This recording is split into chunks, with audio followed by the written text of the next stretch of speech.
Vladik died of congestive heart failure on August 18, 1982. Francois and I stayed with him in the Catskills back in August 1979. Vladik started working as a tin man in Auschwitz in the spring of 1944. I started working on this page at the very end of February 1987. In May 1987, Francois and I are expecting a baby. Between May 16, 1944 and May 24, 1944, over 100,000 Hungarian Jews were gassed in Auschwitz. In September 1986, after 8 years of work, the first part of Maus was published. It was a critical and commercial success. At least 15 foreign editions are coming out. I've gotten 4 serious offers to turn my book into a TV special or movie. I don't want it. Age 1968, my mother killed herself. She left no note.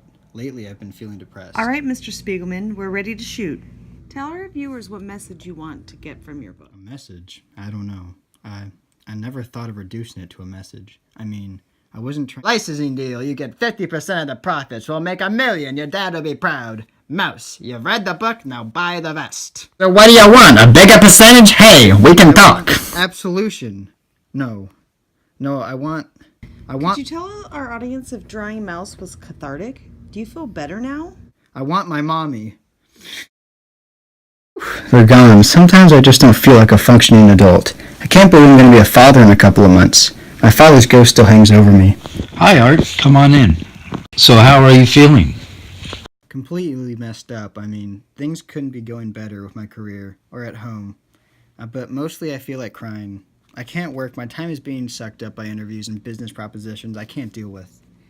But even when I'm left alone, I'm totally blocked. Instead of working on my book, I just lie on my couch for hours and stare at a small grease spot on the upholstery.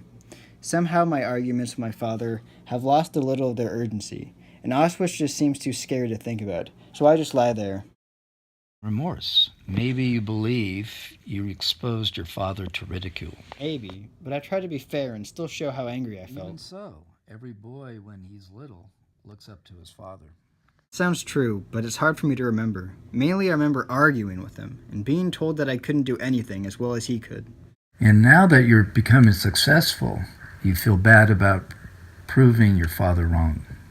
No matter what I accomplish, it doesn't seem like much compared to surviving Auschwitz. Maybe your father needed to show that he was always right, that he could always survive, because he felt guilty about surviving. Maybe. He took his guilt out on you, where it was safe, on the real survivor. Tell me, do you feel any guilt about surviving the camp? No, just sadness. Do you admire your father for surviving? Well, sure, I know there was a lot of luck involved, but he was amazingly present, minded, and resourceful. So you think it's admirable to survive? Does that mean it's not admirable to not survive? Whoosh, I think I see what you mean. It's as if life equals winning, so death equals losing. Yes, life always takes the side of life, but somehow the victims are blamed.